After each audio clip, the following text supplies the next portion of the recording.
Oh, hello. If you've been here before, you've probably noticed that I've been gone for some time. I've been a little sick.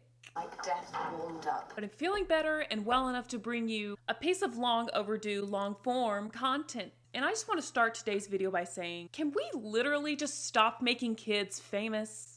Please? This is the literal thought I had after seeing all the unnecessary criticism surrounding Stranger Things star Millie Bobby Brown, with journalists and other sleazy online commentators accusing her of looking too old or having a bad fashion sense. I mean, I know technically Millie Bobby Brown is not a child actor anymore. She's 21 years old, but she got her claim to fame on Stranger Things as a child. And ever since then, as she has grown up in front of the world, in front of our very eyes, she's been scrutinized by the media and the general public for just the most minuscule of things. From the way she interacts with her Stranger Things co-stars, her love life, her getting married young, her outspokenness, her accent not being the most perfectly British and posh one, to the point where people call her accent fake, and of course her appearances. What's new as a woman in society? Like, is Mila Girl supposed to stay a child forever?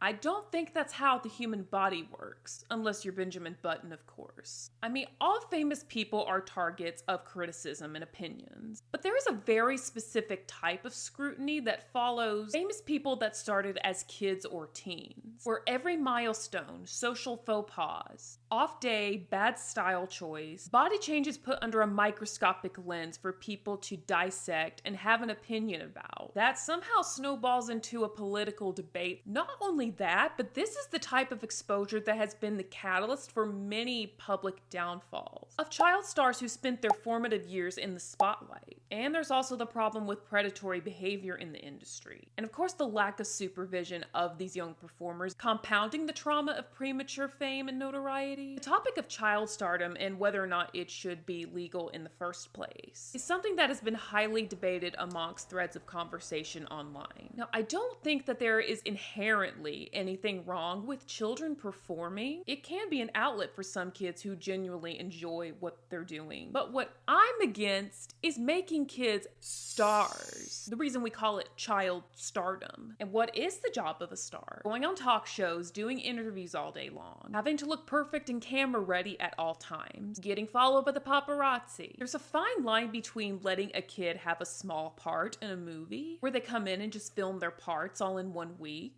and putting a kid through grueling months of press tours and special events. Kids don't have the cognitive understanding yet that one gives away their right to privacy and become public property by being a celebrity. They think all they have to do is make the movies if they're trying to get into Hollywood, in the film industry, or sing if they want to make it in the music industry and become a famous singer, or as much as it makes you laugh, kids today really do want to do it. Be a famous social media influencer and create online content that goes viral. They don't recognize that being famous for their craft is a full-time job and requires them to give up a huge chunk of their normality. They can't shake off everyday stress by going outside to play whenever they want. They have to miss out on friends' birthday parties. They don't have the same opportunities to socialize and make friends. They don't have a routine that grounds them and keeps them accountable. You know, things that make a kid a kid. I think if a kid could understand that being famous and a celebrity includes all of that, I don't think they would want to sign up for the job. Kids cannot consent to a life of fame, and adults should stop giving them the choice. And if they want to be famous when they grow up and are full-on adults, they can make that decision on their own. First, we need to look at the earliest pieces of media that I think sparked widespread concern for famous children, and online outrage for how child stars have been treated throughout history behind the scenes, and how today we're seeing the same arguments against child stardom in the traditional sphere of Hollywood take shape in the internet fame sector, like children of family vloggers, child YouTubers, etc. And the current measures that are being taken at the present moment to ensure the safety and livelihood of children in the spotlight today. Now, the topic of child stardom and its problematicness has always been a topic of conversation amongst people generally, but it really didn't take the internet by storm until the 2010s, I don't think. Mara Wilson, former child actor that most of us know from beloved 90s classics such as Matilda Matilda, Mrs. Doubtfire, and Miracle on 34th Street, left Hollywood soon after her role in Thomas and the Magic Railroad to focus on developing her talent for writing. And after a 12-year hiatus, she slowly made her way back into the acting world, but not without publishing an article in 2013 called 7 Reasons Child Stars Go Crazy, an insider's perspective. And it's basically how it sounds. Now, fortunately, Mara Wilson is one of the former child stars that did not go on to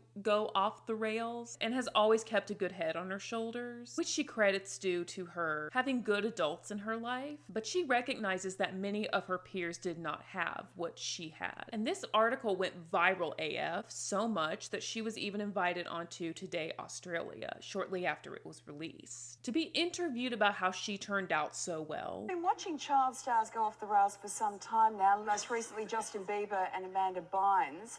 So what prompted you to write this article right now? Well, it's something I've been thinking about for a very long time. I think that child stars are often a victim of ridicule. I think that they become something of an easy target. I think parents are the most important part. I think parents really need to be there for their kids, and they need to make sure that this is what the kid wants to do. That is the number one most important thing. I've seen so many parents who live vicariously through their children, and they made their children very miserable and resentful later on in life when the child realized that they were basically being used by their parents. You need to make sure that the child is okay with rejection. That is the first thing my parents did. They made me realize that I was going to be rejected on auditions. I was going to be rejected over and over again, and I couldn't let it get to me. It needs to be fun. It needs to be something that's almost a hobby for them. My parents, when I was filming Mrs. Doubtfire, my parents helped me put together a scrapbook. So it was like fun. I also think that it is incredibly important for a child to get an education and to realize that this might not be what they want to do when they grow up, that this might be something that they grow out of. Michael Bublé said something very interesting recently, that the problem with instant fame is that from the moment you become that famous, emotionally, you stop growing. Would you agree with that? I do think so. I think that a lot of child actors and child stars spend their life in this a period of arrested development, really. Once you're famous, you do not have freedom. You don't get to decide what you're doing because your every moment is scrutinized and you're not allowed to make mistakes. It's often said that the age that you experience trauma is the age that you stop growing, that you stop maturing. And fame is trauma. Fame today, is recognized as a form of trauma. That's not just something I made up off the top of my head. I don't remember who said it, who officially coined the term fame is trauma. So of course Mara Wilson in her case was very lucky she didn't suffer the negative repercussions that surround many famous people who grew up in the spotlight, from children to grown adults. And it sounds like many of the issues stem from not being in the company of well-meaning adults. An opposite example of this would be someone like Cory Feldman. I know he's the god of cringe, and as much as he does stuff that we like to make fun of him for, and he does the weirdest shit, he has a background story that can, explain some of that a bit. He did this interview sometime back in the mid-2000s, way before YouTube and social media ever took off and became part of mainstream culture. It was later brought back into view with the rise of YouTube being a part of everyday media consumption in the mid-2010s. And it's an interview with ABC where he exposes what he thinks is the biggest problem with Hollywood amongst young stars, and is the root cause of why many spiral out of control, struggle with substance abuse, or sadly meet their demise as the result of not getting help. Being famous so young, he says, caused serious damage to him and his friends. Do you feel like you missed out on a normal childhood? What childhood? I don't know what that means. He blames the adults, not just those looking to profit from charming children, but also some with far more sinister motives. I can tell you that the number one problem in Hollywood was and is and always will be. That's the biggest problem for children in this industry. The casting couch even applies to children. Oh, yeah. Not in the same way. It's all done under the radar. Nobody talks about It's the big secret. And it's widespread? Oh, yeah. I was surrounded by them when I was 14 years old. Surrounded. Literally. Didn't even know it. It wasn't until I was old enough to realize what they were and what they wanted and what they were about and the types of people that were surrounding me till I went, oh my God, they were everywhere like vultures. Vultures, who Feldman says abused him and his best friend, the late child actor Cory Haim. Feldman says the trauma of that contributed to Haim's death. There's one person to blame in the death of Cory Haim, and that person happens to be a Hollywood mogul. And that person needs to be exposed, but unfortunately I can't be the one to do it. But the person that knows who did it and knows who he is watching right now, I guarantee you. There was a circle of older men that surrounded themselves around this group of kids. And they all had either their own power or connections to great power in the entertainment industry. Feldman won't name names. And he admits his friend had a struggle with addiction, which he says was a mechanism to cope with his demons. You know, there's a lot of good people in this industry, but there's also a lot of really, really sick, corrupt people in this industry. And there are people in this industry who have gotten away with it for so long that they feel they're above the law. And that's got to change. That's got to stop. Is there a dark side to child stardom? Definitely. I think a lot of kids don't really want to do it. I think that the parents want to do it more than the kids.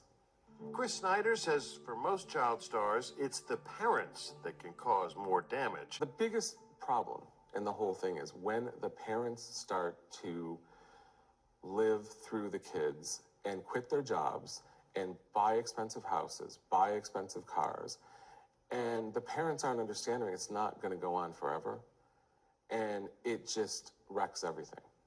Feldman's parents managed his career until the money came between them. I got legally emancipated by going to the Producer's Pension Health and Welfare Plan myself at 14 years old and saying, what were my earnings and what's left? Earnings, by the time I was 13 years old, $1 million, which is really not that much money, but in those days it was, you know, in the late 70s, early 80s, that was a good chunk of change. And how much was left? 40,000. And guess what? When I went in for the emancipation trial, my father said, since I spent my time with you on your last film and took it away from my office where I should have been focused, instead, I'm going to ask you for that $40,000 back as repayment for the money that I lost in my business. You had to pay your dad. Correct. Child stars have nothing. They have nothing. They have no choice. I was never taught how to have a family. I was never taught how to raise a child because I wasn't raised properly. I was never taught how to care for somebody because I was never shown genuine love. I was shown business. As he said in the video, he didn't have great role models in his life. Greedy parents who stole his money that led him to him getting himself legally emancipated at the age of 15. From my memory, these two conversations are what really made the discussion around the dangers and exploitation of making kids famous into a mainstream topic of discourse. Especially with the viral nature of social media, it paved the way for other former child stars to come forth and tell their stories about what they experienced in the show business industry. Like with Jeanette McCurdy's autobiographical book, I'm Glad My Mom Died, where she not only talked about her abusive stage mom, but essentially how she lost her childhood to a life of auditions, being on the road for work, and how all of it contributed to the mental health struggles that were responsible for her reliance on substances and disordered eating. And if y'all remember Demi Lovato's documentary, Child Star, that came out last fall, where she interviewed a variety of child stars from different decades about their experiences in the industry and how starting so young affected them later in life as grown adults, also while telling her own story as well. I highly recommend reading I'm Glad My Mom Died and watching Child Star if you've seen my videos before and trust my media consumption opinions. Now, the emergence of social media has made conversations around the pitfalls and drawbacks of child fame more rampant, with more opportunities to speak out against it. But on the other side of the coin, it's made child stardom more easily accessible and more ugly and invasive in nature. It's another layer of child stardom that hasn't gotten as much widespread attention yet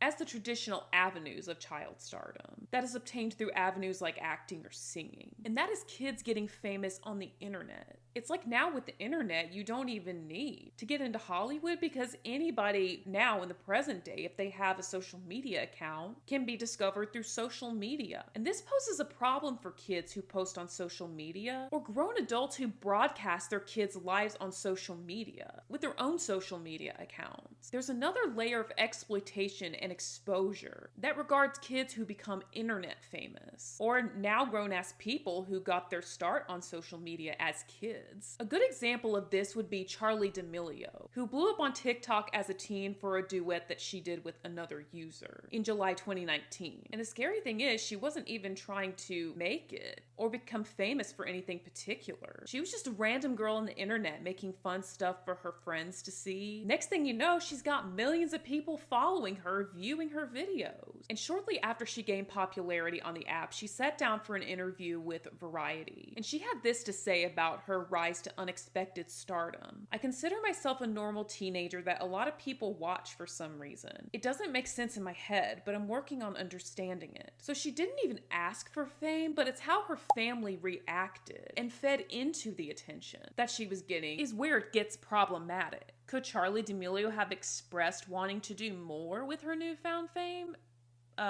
Yeah, probably. But like I said in the beginning, kids don't know what they're signing up for. It's up to the parents or other adults involved in a kid's life to find the proper balance between respecting their wishes while also properly protecting them at the same time. So of course, after Charli D'Amelio got TikTok famous, it seems her parents took in on the opportunity to cash grab on her success by getting her some brand deals that gave her influencer status, a reality show starring the whole entire ass family, and starting D'Amelio founded brands of makeup, fashion, lifestyle, whatever that shit is called. Whatever else the D'Amelio family found in the makeup and beauty industry. The whole D'Amelio family became a capitalist empire, which they wouldn't have had otherwise if their daughter hadn't basically gotten famous for no reason. And then you have family vloggers like the what the f their name? The LeBrant family, who we as Tennesseans do not claim them. They need to go back to where they came from. These fucking families who plaster up their family life up on the internet for the world to see. Everybody knows not only the parents' business, but the kids' business as well. And they're making millions from it. Let me say that again. Millions. Can you spell exploitation or what? Now, the internet famous kids are at a double offense for not only the nature of stardom, but for the nature of social media within itself. To quote the article, TikTok is breeding a new batch of child stars. Psychologists say what comes next won't be pretty. Experts warn that these young influencers will face the typical hurdles of child fame, with the additional complication of real-time social media surveillance by millions and algorithmically programmed addiction to the instant gratification of a never-ending barrage of notifications. Y'all, I'm still coughing. We've had cases of child stars in different eras and different times, but this is a more enhanced and hyper version of that. Mick Mahone, PhD, the author of The Psychology of Social Media, told Insider, "I don't know how that will work out, but history would suggest that it's not going to be pretty."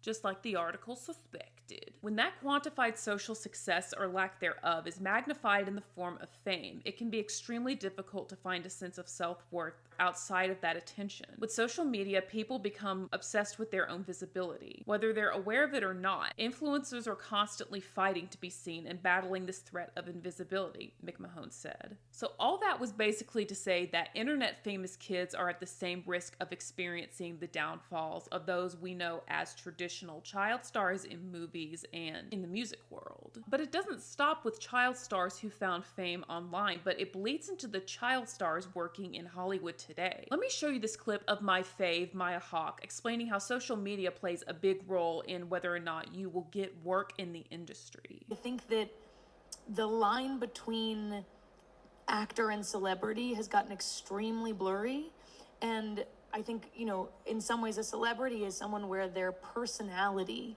is what is the draw. And what I always wanted to be was an actor, where the work is what the draw is, not the personhood. But the industry keeps changing and you have to change with it and understand that all of these things are getting blurred. And, you know, there are wonderful, incredible actors I admire whose personalities we all know very well. And so I think just figuring out the footing in these changing times of social media and public personality, and also how difficult it is to get things made. And it's like, you know, where it's like, I don't care about Instagram. Instagram sucks. right, but just so you know, if you have over this many followers, you can get the movie funded. Well, I want to make the movie, so like it's a really confusing line to walk. And I've talked to so many smart directors who tell me that they get I'm talking to them about how I'm going to delete my Instagram, and they're like, just so you know, when I'm casting a movie with some producers, they hand me a sheet with the amount of collective followers I have to get of the cast that I cast. So if you delete your Instagram and I lose those followers, understand that these are the kinds of people that I need to cast around you. So of course this new casting trend may be the reason why we're seeing grown-ass adults making social media accounts dedicated to the child stars in the film industry, not just documenting their professional work, but showing glimpses of their personal lives as well. Like the little girls who played the young Elphaba and the young Nessa Rose in Wicked have their own Instagram accounts, with the intent, I'm sure, at least I would hope, is for professional purposes for them to get a good social media following, so they can have better chances of being cast in movies and TV shows. Just a little bit unsettling to me and feels invasive. Now, of course, there are people who may argue, well, it's the same for famous people who are adults too. Adults can struggle with fame too and may not know exactly what they're getting into with fame when they sign up to be in show business. And yes, that is true. Some celebrities get famous by accident, or they chose a path of fame with blind optimism of what the lifestyle would entail. But what sets them apart from kids who become famous is that adults have legal rights to autonomy. Kids don't. Kids are by law to do what adults tell them to do. Like an adult in show business can just quit at their own will if they want to. And a kid in show business doesn't have that same freedom if they have an overbearing stage parent or another adult in their life running the show and won't let them quit on their own terms. You get what I'm trying to say? You get the distinction I'm trying to make? Now, of course, with child stardom being a toxic and problematic thing in society and how social media has compounded the problem, you might ask, is there anyone doing anything about this? Kind of. But for the exception of Coogan's Law, there are currently no laws in place that protect the livelihoods of children who are famous. One of the solutions that is being experimented with are the implementations of child life intervention specialists on entertainment sets where there are children involved. There's actually a study carried out using these specialists on set to help improve the experience of kid performers, to make it feel like less of a demanding job, and that they provided the proper relief and coping skills needed to make the project more enjoyable and healthy for the children involved. The study was called Decreasing the Price of Fame: Research on the Use of Child Life Specialists in the Entertainment Industry. And the conclusion of the study and their overall takeaway states, children will continue to be involved in the arts. They choose to participate in acting because of their talent and passion without knowing the potential risks to their development. That's what I said. From their involvement in entertainment. It is the adult's responsibility to ensure that children's psychosocial and developmental needs are met on set, and to help child actors learn how to cope through the many stressors that can occur while in production. It is apparent through interviews, articles, and documentaries that more needs to be done for children in entertainment, and that individuals trained in child development need to be present on set. A CCLS on set could advocate for the needs of the child and aid the child in pursuing their passion without repercussions to their development. By creating a safe space for children, teens, and their guardians on set, a child life specialist could satisfy this missing piece of the interdisciplinary team of entertainment and effectively mitigate potential adverse experiences of these young professionals. So from the looks of it, it's heading in the right direction, holding the adults, not just the parents, but everyone involved in the project accountable for how they set the tone in the performing experience and whether or not it'll be positive or negative. Now, I mentioned before that there is Coogan's Law that protects children in traditional sectors of entertainment, but just recently there was a law passed in California called the Child Content Creators Right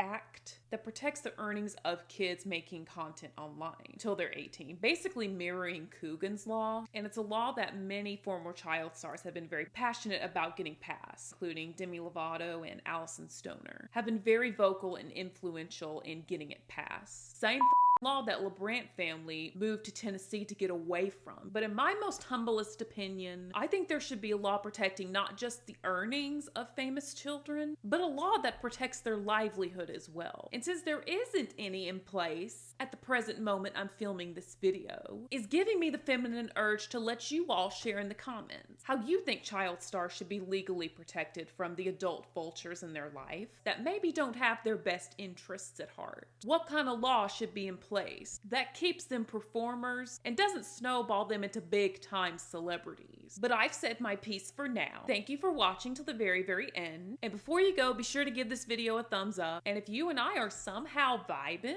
then I dare you to vibe with me some more by clicking on that button on your screen that says subscribe. It's really so easy. It's so easy. All you have to do is just find wherever it says subscribe on your screen. Don't lie to me, you know it's there. And just give it a simple little tap like this. Bing! So you can get notified every time I put out a new video. I'll see you next time. Bye!